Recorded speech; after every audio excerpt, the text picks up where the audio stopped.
कांच की हवेली। दोस्तों, इस कहानी के पिछले भाग सुनने के लिए हमारे चैनल को विजिट करें। अब आगे। कंचन घबरा कर बोली, मैं और ऐसे कपड़े? ना बाबा ना, मैं ऐसे कपड़े नहीं पहन सकती। इन कपड़ों को पहनकर तो मैं पूरे गांव में बदनाम हो जाऊंगी, और हो सके तो तू भी जब तक यहाँ है ऐसे कपड़े पहनना छोड़ दे। निक्की चहकती हुई बोली, कोई कुछ नहीं बोलेगा, तू पहन कर तो देख। और तू मेरी चिंता छोड़, मैं तो अब हमेशा यही रहूंगी और ऐसे ही कपड़े पहनूंगी। कंचन मुस्कुरा कर बोली, ना तो तू सदा यहाँ रह पाएगी और ना ही हमेशा ऐसे कपड़े पहन सकेगी। मेरी बन्नो, आखिर तू एक लड़की है, एक दिन तुम्हें ब्याह करके अपने साजन के घर जाना ही होगा और तब तुम्हें उसके पसंद के कपड़े पहनने पड़ेंगे। कंचन की बात सुनकर अचानक ही निक्की के आगे रवि का चेहरा घूम गया। वह बोली, तुम्हें पता है, आज रास्ते में आते समय एक दिलचस्प हादसा हो गया। हादसा? कैसा हादसा? कंचन के मुंह से घबराहट भरे स्वर निकले। निक्की मुस्कुराकर बोली, स्टेशन पर एक बेवकूफ मिल गया, उसके पास एक खटरा बाइक थी। उसने मुझे पूरे 20 मिनट अपनी खटरा बाइक की आवाज से परेशान किया। कंचन उत्सुकता से बोली, फिर? निक्की मुंह टेढ़ा करके बोली, फिर क्या? मैंने भी उसे उसकी औकात बता दी और अब वो बेवकूफ हमारे घर का मेहमान बना बैठा है। पापा कहते हैं वो डॉक्टर है, लेकिन मुझे तो वो पहले दर्जे का अनाड़ी लगता है। कंचन ने पूछा, अभी कहाँ है? निक्की उसका हाथ पकड़कर खींचती हुई बोली, होगा अपने कमरे में, चलो उसे मजा चखाते हैं। वो अपने आप को बड़ा होशियार समझता है। कंचन अपना हाथ छुड़ाती हुई बोली, नहीं नहीं निक्की, ठाकुर चाचा बुरा मान जाएंगे। लेकिन निक्की उसे खींचती हुई दरवाजे से बाहर ले आई। गैलरी में आते ही उन्हें मंगलू घर का नौकर सीढ़ियां चढ़ता दिखाई दिया। उसके हाथ में रवि के वो कपड़े थे जो उसने इस्त्री करने को दिए थे। वह सीढ़ियां चढ़कर बाईं ओर मुड़ गया। उसके कदम रवि के कमरे की तरफ थे। निक्की ने उसे पुकारा, है सुनो। नौकर रुका और पलटकर निक्की के करीब आया और बोला, जी छोटी मालकिन। निक्की ने उससे पूछा, ये कपड़े किसके हैं? मंगलू ने कहा, डॉक्टर बाबू के, उन्होंने इस्त्री करने को दिए थे और अब उन्हें देने जा रहा हूँ। नौकर तोते की तरह एक ही सांस में सब बोल गया। निक्की ने उसे उंगली से इशारा किया, इन कपड़ों को लेकर अंदर आ। नौकर ने ना समझने वाले अंदाज में निक्की को देखा, फिर अनमने भाव से अंदर दाखिल हो गया। निक्की ने नौकर से पूछा, नाम क्या है तुम्हारा? नौकर ने अपने दांत दिखाए, मंगलू। निक्की ने उसे डांटा, मुंह बंद कर और ये कपड़े यहाँ रख और जाकर इस्त्री ले आ। नौकर ने अपना सिर खुजाते हुए कहा, लेकिन इस्त्री तो हो चुकी है छोटी मालकिन। निक्की ने कहा, मैं जानती हूँ, तुम्हें एक बार फिर से इस्त्री करनी होगी हमारे स्टाइल में। निक्की के होंठों पर रहस्यमयी मुस्कुराहट नाच उठी, तुम जाकर इस्त्री ले आओ और अब की कोई सवाल पूछा ना तो पापा से बोलकर तुम्हारी छुट्टी करवा दूंगी, समझे? नौकर सहमा, जी छोटी मालिकन, सब समझ गया, मैं अभी इस्त्री लाता हूँ, कहकर वह तेजी से रूम के बाहर निकल गया। कंचन हैरान होकर बोली, तू करना क्या चाहती है? बस तू देखती जा। निक्की के होंठों पर मुस्कुराहट थी और आंखों में शरारत के भाव। निक्की अपनी योजना कंचन को बताने लगी। उसकी बातें सुनकर कंचन की आंखों में आश्चर्य फैल गया। तभी मंगलू दरवाजे से अंदर आता हुआ दिखाई दिया। उसने इस्त्री निक्की के सामने रखी। निक्की ने उसे इलेक्ट्रिक पॉइंट से जोड़ा और कुछ देर में इस्त्री भट्टी की तरह गर्म हो गई। उसने एक कपड़ा उठाया, उसे खोला और फिर जलती हुई इस्त्री उसके ऊपर रख दी। नौकर ने कपड़ों की ऐसी दुर्गति देखी तो चीखा, छोटी मालकिन, मैं आपके पाँव पड़ता हूँ, मेरी नौकरी पर रहम कीजिए। इन कपड़ों को देखकर तो डॉक्टर बाबू मालिक से मेरी शिकायत कर देंगे और फिर मेरी। निक्की ने उसे आंखें दिखाई, तू चुप बैठ, और एक एक करके सभी कपड़ों को गरम इस्त्री से जलाती चली गई और फिर उसी तरह तह करके रखने लगी। सारे कपड़े वापस तह करने के बाद मंगलू से बोली, अब इन्हें ले जाओ और उस घोंचू के कमरे में रखाओ। मंगलू चीखा, हरगिज नहीं, आप चाहे तो मुझे फांसी पर लटका दीजिए या मेरा सिर कटवा दीजिए, मैं ये कपड़े लेकर रवि बाबू के कमरे में नहीं जाऊंगा। कहकर वो पलक झपकते ही रूम से गायब हो गया और निक्की उसे आवाज देती रह गई। मंगलू के जाने के बाद निक्की ने कंचन की तरफ देखा और मुस्कुराई। उसकी मुस्कुराहट में शरारत थी। कंचन सहमती हुई बोली, तू मेरी ओर इस तरह से क्यों देख रही है? निक्की बोली, वो इसलिए मेरी प्यारी सहेली कि अब ये कपड़े उस अकड़ू के कमरे में तुम लेकर जाओगी। कंचन घबराई, का क्या? नहीं नहीं निक्की, मैं ये काम नहीं करूँगी, किसी भी कीमत पर नहीं। तुम्हें उससे बदला लेना है तुम लो, मैं इस काम में तुम्हारी कोई मदद नहीं करूँगी। निक्की ने कहा, वो इसलिए मेरी प्यारी सहेली कि अब ये कपड़े उस अकड़ू के कमरे में तुम लेकर जाओगी। कंचन घबराई, का क्या? नहीं नहीं निक्की, मैं ये काम नहीं करूँगी, किसी भी कीमत पर नहीं। तुम्हें उससे बदला लेना है तुम लो, मैं इस काम में तुम्हारी कोई मदद नहीं करूँगी। निक्की ने नथुने फुलाते हुए कहा, नहीं करेगी। कंचन उसी विश्वास के साथ दोबारा बोली, नहीं। निक्की ने कहा, ठीक है, तो फिर मैं पंखे से लटक कर अभी अपनी जान दे देती हूँ। मैं तुम्हारे लिए सारी दुनिया से लड़ सकती हूँ और तुम मेरे लिए एक छोटा सा काम नहीं कर सकती हो। निक्की मगरमच्छी आंसू बहाती हुई फिर बोली, तुम बदल गई हो कंचन, अब तुम मेरी वो सहेली नहीं रही जो मेरी खुशी के लिए दिन रात मेरे साथ रहती थी और मेरे एक इशारे पर कुछ भी कर जाती थी। तूने मेरा दिल दुखाया है कंचन, अब मैं तुमसे और इस जालिम दुनिया से हमेशा के लिए दूर जा रही हूँ। जरा अपना दुपट्टा देना। कंचन ने धीरे से पूछा, दुपट्टा का क्या करोगी? निक्की ने कहा, गले में बांध कर पंखे से लटकने के लिए। मेरे पास कोई रस्सी नहीं है ना। कंचन ने कहा, क्या? कंचन घबराई गई, उसके पसीने छूट पड़े। वो जानती थी कि निक्की बहुत जिद्दी है। उसके इनकार करने पर निक्की अपनी जान तो नहीं देगी, पर उसका दिल जरूर टूट जाएगा। उसके प्रति निक्की का मन मैला जरूर हो जाएगा। वह निक्की को खोना नहीं चाहती थी, इसलिए उसकी समझ में नहीं आ रहा था कि वो करे तो क्या करे। उसे अपने बचाव का कोई रास्ता नजर नहीं आ रहा था। अंत में वो हथियार डालते हुए बोली, ठीक है निक्की, तू जो बोलेगी मैं करूँगी, लेकिन फिर कभी अपनी जान देने की बात मत करना। Oh thank you. Kanchan Nikki लपक कर कंचन के पास पहुँची गयी। फिर उसे बाहों में जकड़कर उसको गले से लगाती हुई बोली, तुम बहुत अच्छी हो, मुझे तुम्हारी दोस्ती पर नाज है कंचन। अब इस कपड़े को उठाओ और जाकर उस अकड़ू के कमरे में रख दो।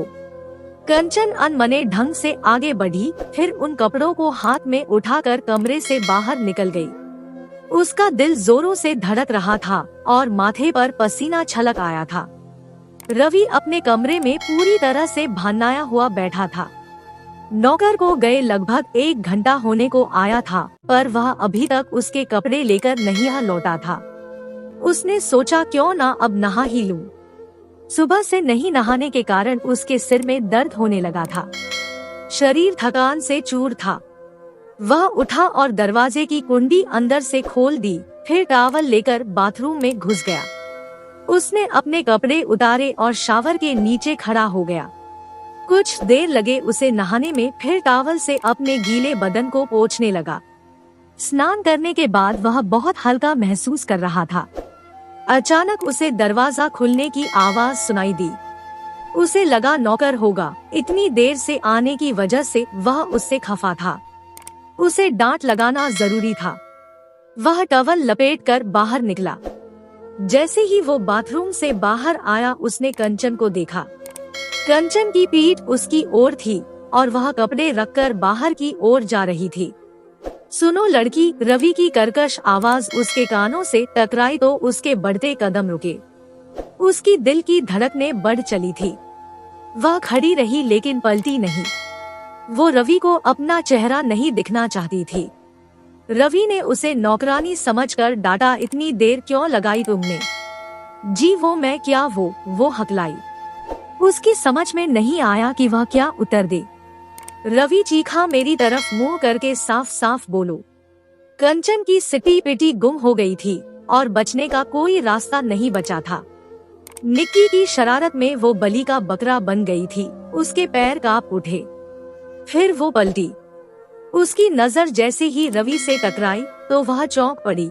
जैसे ही रवि की नजर कंचन के चेहरे से टकराई, उसके मुंह से बेसाख्ता निकला, जी मैं। कंचन भी आश्चर्य से उसे देखती रह गई। उसने भी नहीं सोचा था कि उसके साथ ऐसा संयोग हो सकता है। रवि कंचन को घूरता हुआ बोला, तुम वही लड़की हो ना जिसने मुझे सड़क पर काट का उल्लू कहा था। कंचन को हवेली में देखकर वो बुरी तरह से चौंक गया। उसे ये भी ध्यान नहीं रहा कि वो इस वक्त किसी लड़की के सामने सिर्फ टावल पहने खड़ा है। कंचन की स्थिति भी बहुत बुरी थी। अपनी ऐसी दुर्गति होते देख उसे रोना आ रहा था। उसने कुछ कहने की बजाय वहाँ से भाग जाने में ही अपनी भलाई समझी। वो पलटी और तेज कदमों से भागती हुई कमरे से बाहर चली गई। रवि खड़ा होकर उसे देखता हुआ हक्का बक्का रह गया। वो सोचने लगा, ये लड़की यहाँ क्या कर रही है? इसे तो मैंने कुछ लड़कियों के साथ कॉलेज से पढ़ाई करके आते हुए देखा था। तो क्या ये लड़की हवेली में नौकरानी का काम करती है? लेकिन जो लड़की कॉलेज में पढ़ती हो वो भला किसी के घर नौकरानी का काम क्यों करेगी? वो मूर्खों की तरह अपना सिर पीटने लगा। कुछ देर बाद उसे अपनी स्थिति का ध्यान हुआ तो वो अपने कपड़ों की ओर बढ़ा। उसने पहनने के लिए एक कपड़ा उठाया, पर जैसे ही उसने उसे खोला उसकी खोपड़ी भन्ना गई और आंखों में खून खौल उठा। उस कपड़े में स्त्री के साइज जितना सुराख हुआ पड़ा था। उसने दूसरा कपड़ा उठाया तो उसकी हालत उससे भी बदतर थी। फिर तीसरा कपड़ा उठाया, फिर चौथा, पांचवा, छठा, उसके सभी कपड़े बीच में से जले हुए थे। अपने कपड़ों की ऐसी दुर्गति देखकर उसका दिमाग चकरा गया। गुस्से से उसके नथुने फूल गए और उत्तेजना से उसका चेहरा बिगड़ने पे चकने लगा। आंखें सुलग उठी और वह मुठ्ठियां भींच उठा। उसे उस लड़की कंचन पर इतना गुस्सा आया कि अगर वो इस वक्त उसके सामने होती तो वो उसका गला दबा देता। लेकिन अफसोस वो इस वक्त यहाँ नहीं थी। रवि खून का घूंट पीकर रह गया। अब उसके सामने एक बड़ी समस्या खड़ी हो गई थी। वो इस वक्त पहने तो क्या पहने? उसके पास मात्र एक टॉवल के कुछ भी पहनने लायक नहीं रहा था।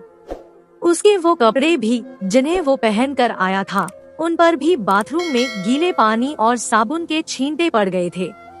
वह अपना सिर पकड़कर बैठ गया। शाम के 5 बजे थे और हॉल में ठाकुर साहब, निक्की और दीवान जी बैठे बातें कर रहे थे। कंचन निक्की को कल आने का वादा करके अपने घर जा चुकी थी। वे सभी रवि के नीचे आने का इंतजार कर रहे थे। काफी देर तक प्रतीक्षा करने के बाद ठाकुर साहब दीवान जी से बोले, दीवान जी अब तक तो उन्हें नीचे आ जाना चाहिए। आखिर हमें कब तक इंतजार करना होगा? मैं स्वयं जाकर देखता हूँ मालिक, दीवान जी बोले और उठ खड़े हुए। वो सीढ़ियाँ चढ़ते हुए रवि के कमरे की ओर बढ़ गए। थोड़ी देर बाद दीवान जी ने ऊपर से किसी नौकर को आवाज लगाई और नौकर दौड़ता हुआ ऊपर पहुंच गया। फिर दूसरे ही मिनट वो भागता हुआ नीचे आया और हवेली से बाहर जाने लगा। ठाकुर साहब ने उसे हवेली के बाहर जाते देखा तो उन्होंने टोका, अरे मंटू कहाँ भागे जा रहे हो? उसने कहा, मालिक दीवान जी के घर जा रहा हूँ, उन्होंने अपने घर से कुछ कपड़े मंगवाए हैं। ठीक है तुम जाओ। ठाकुर साहब ने नौकर को जाने को कहा और सोचों में गुम हो गए। उनकी समझ में कुछ भी नहीं आ रहा था। दीवान जी भी ऊपर जाकर वहीं अटक गए थे। कुछ देर बाद मंटू कुछ कपड़े लेकर हवेली में वापस आया और रवि के कमरे की ओर बढ़ गया। उसके ऊपर जाने के कुछ देर बाद ही दीवान जी भी नीचे आ गए। उनके नीचे आते ही ठाकुर साहब बोले, सब कुशल तो है दीवान जी? आपने मंटू को अपने घर कपड़े लाने क्यों भेजा? दीवान जी अपना माथा सहलाते हुए बोले, डॉक्टर बाबू के सामने एक समस्या आ खड़ी हुई है मालिक, उनके पास पहनने के लिए कपड़े नहीं है। क्या? ठाकुर साहब हैरान होते हुए बोले, पहनने के लिए कपड़े नहीं है? तो क्या महाशय घर से नंगे पोंगे ही आए हैं? जी नहीं। ये आवाज सीढ़ियों की ओर से आई थी। ठाकुर साहब के साथ सबकी नजरें उस ओर घूमी तो रवि सीढ़ियां उतरता हुआ दिखाई दिया। उसके बदन पर दीवान जी के कपड़े थे और उनके कपड़ों में रवि किसी कार्टून की तरह लग रहा था। उसे देखकर एक बार निक्की के मुंह से भी हंसी छूट पड़ी। वहीं ठाकुर साहब अपनी बातों पर झिम से गए। उन्हें बिल्कुल भी अंदाजा नहीं था कि उनकी बातें रवि के कानों तक जा है। ठाकुर साहब अपनी झेंप मिटाते हुए बोले, माफ कीजिएगा डॉक्टर, असल में हम काफी देर से आपका इंतजार कर रहे थे। आपके नीचे ना आने की वजह से हम परेशान हो रहे थे। वैसे आपके कपड़ों को क्या हुआ? दीवान जी कह रहे थे कि आपके पास कपड़े नहीं हैं। रवि ठाकुर साहब को देखता हुआ बोला, दरअसल रास्ते में आते वक्त मेरे साथ एक दुर्घटना घट गई थी। मुझसे रास्ते में एक जंगली बिल्ली टकरा गई, उसी के कारण मैं अपना संतुलन खो बैठा और मेरी गाड़ी एक पत्थर से टकरा गई। मेरा सूटकेस खुलकर सड़क पर बिखर गया और मेरे सारे कपड़े खराब हो गए। यहाँ आने के बाद मैंने एक महाशय को कपड़े इस्त्री करने को दिए तो वो साहब कपड़े लेकर गायब हो गए। लगभग 1 घंटे बाद कोई नौकरानी मेरे कपड़ों को लेकर आई। जब मैंने कपड़े पहनने के लिए उठाए तो देखा कि मेरे सारे कपड़े जले हुए हैं। रवि ने अपनी बात पूरी की। ठाकुर साहब आश्चर्य से बोले, क्या किसी नौकरानी ने आपके कपड़े जलाए हैं? लेकिन हवेली में तो एक ही नौकरानी है और वो बहुत सालों से हमारे यहाँ काम कर रही है, वो ऐसा नहीं कर सकती। खैर जो भी हो हम पता लगाएंगे। फिलहाल आपको जो कष्ट हुआ उसके लिए हम माफी चाहते हैं, ठाकुर साहब नम्र स्वर में बोले। रवि ने ठाकुर साहब से कहा, आप मुझसे बड़े हैं ठाकुर साहब, आपको मुझसे माफी मांगने की जरूरत नहीं। जिसने मेरे साथ ये मजाक किया है उससे मैं खुद निपट लूंगा। उसकी बातों से निकी का चेहरा सख्त हो उठा। वो लाल लाल आंखों से रवि को घूरने लगी, लेकिन रवि उसकी परवाह किए बिना ठाकुर साहब से मुखातिब हुआ, मैं आपकी पत्नी राधा देवी को देखना चाहता हूँ, मुझे उनका कमरा दिखाइए।